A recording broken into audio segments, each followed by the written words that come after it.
Orlando Davila has worked in this microbusiness since 2012. The 73-year-old Bolivian-born prep cook really should retire, but he can't afford that. I need to work because I have a house and need to pay $3,000 in mortgage, plus water, electricity, and gas. 75% of workers at this Virginia restaurant earn between $8 and $12 an hour. That's a little bit higher than the federal minimum wage, which now stands at $7.25 an hour. President-elect Joe Biden has promised to double that minimum wage to $15 an hour. The restaurant's creative director, Chloe Swanson, wants to support her workers.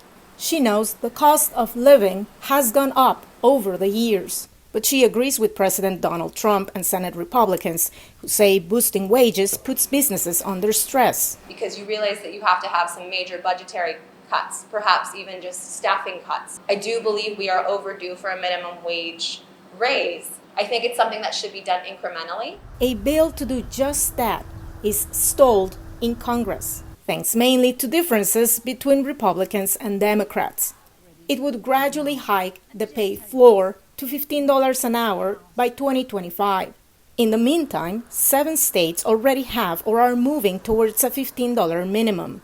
Add to that Florida, where voters approved it in this month's election. We're worth more! Raising the wage is a matter of fairness, said Ben Zipperer, an economist at the Economic Policy Institute. Women, people of color, are disproportionately paid low wages. We actually have, unfortunately, a racist and sexist labor market in the United States, and we should use whatever policy tools that we have in order to correct that problem. But not everyone agrees.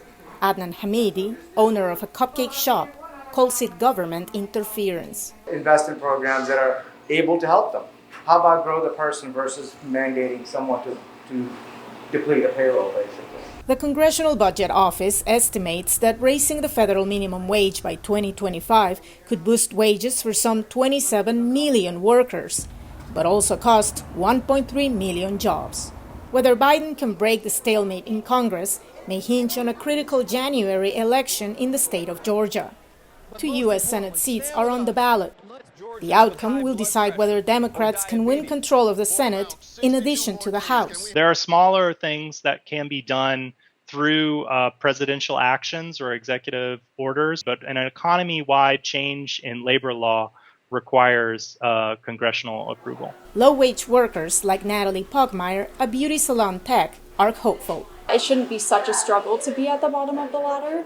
And I think you're going to have a stronger team and a team that stays longer if you're paying them a fair wage. Verónica Valderas Iglesias for VOA News, Virginia.